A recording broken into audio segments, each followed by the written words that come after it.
माँ, तुम पास हो तो मानो सब कुछ है। बच्चों के लिए माँ जमीन है तो पिता आसमान। जमीन अगर गोद की तरह सदा बिछी रहती है तो आसमान छाया देने के लिए अक्सर उमड़ पड़ता है। उस बच्चे के साथ भी ऐसा ही था। माँ हमेशा मौजूद थी, पर पिता की नामौजूदगी में आसमान केवल धूप बरसाया करता था। ऐसा नहीं है कि पिता नहीं थे, पिता थे, पर छाया देने वाले आसमान की तरह नहीं थे। वह जब कोयले की खदान से थके स्याह लौटते तो उनके प्रति सहानुभूति उमड़ती थी, लेकिन जब वह करीब आते और नशे में बेहोश दिखते थे तब सारी सहानुभूति बाल मन की कोमल हथेलियों से रेत की तरह सरक जाती थी। पिता की आय का बड़ा हिस्सा नशे में बह जाता था।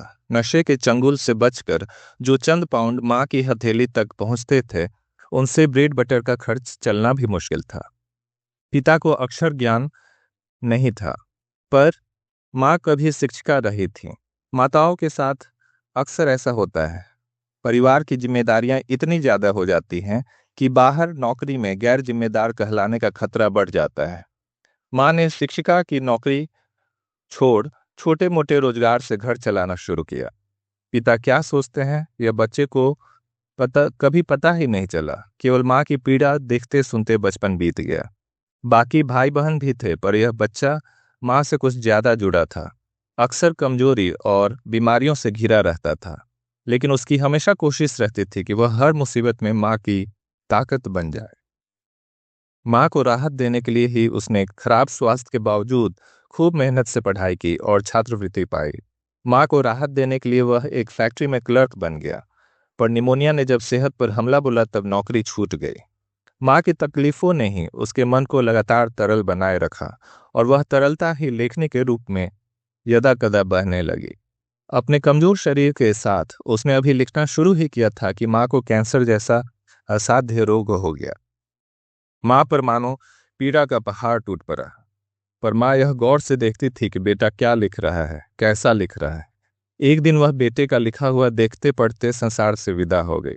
वह माँ चली गई जो अपने इस युवा बेटे के मन को समझती थी।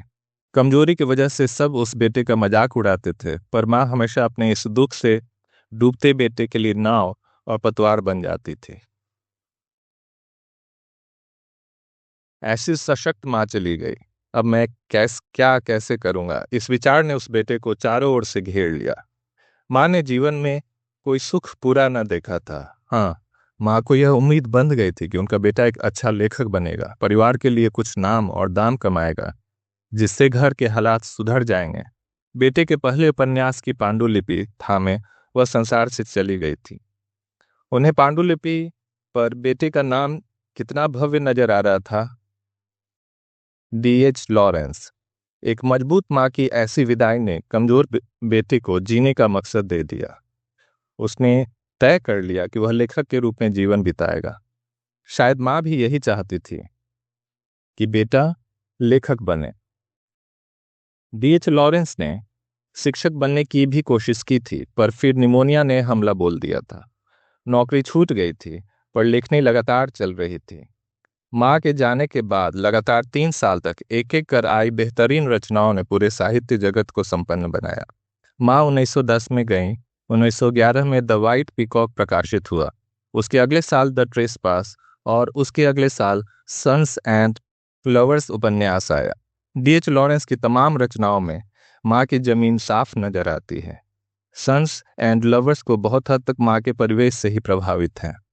11 सितंबर को जन्मे डीएच लॉरेंस 1885 से 1930 की उनकी अपनी जीवनी ने अपने जीवन काल में 12 उपन्यास, 4 यात्रा पुस्तकें, 8 नाटक, कई लघु कथाएं और 12 कविता संग्रहों की रचना की। आज उनके बिना अंग्रेजी साहित्य का इतिहास पूरा नहीं होता है, पर उन्होंने अपने जीवन के पल पल को माँ के बिना अधूरा पाया। उन्होंने माँ की याद में बहुत कुछ लिखा। एक पद्य में माँ को याद करते हुए भाव कुछ ऐसे उतरे। धीरे से शाम के अंधेरे में एक औरत मेरे लिए गा रही है, मुझे वर्षों के अतीत में वापस बुला रही है। जब तक कि मैं यह नहीं देख लेता कि एक बच्चा पियानो के ठीक नीचे बैठा है, झंकृत तारों के स्वर में, और अपनी माँ के सुगढ़ पैरों की आहिस्ता दबाते हुए जो गाते हुए मुस्कुरा रही है, बचपन के दिनों का वह आकर्षण मुझ पर आज भी छाया हुआ है। मेरी तमाम मर्दानगी बिखर गई है। यादों के सैलाब में मैं बीते हुए वक्त के लिए एक बच्चे की तरह रो रहा हूँ।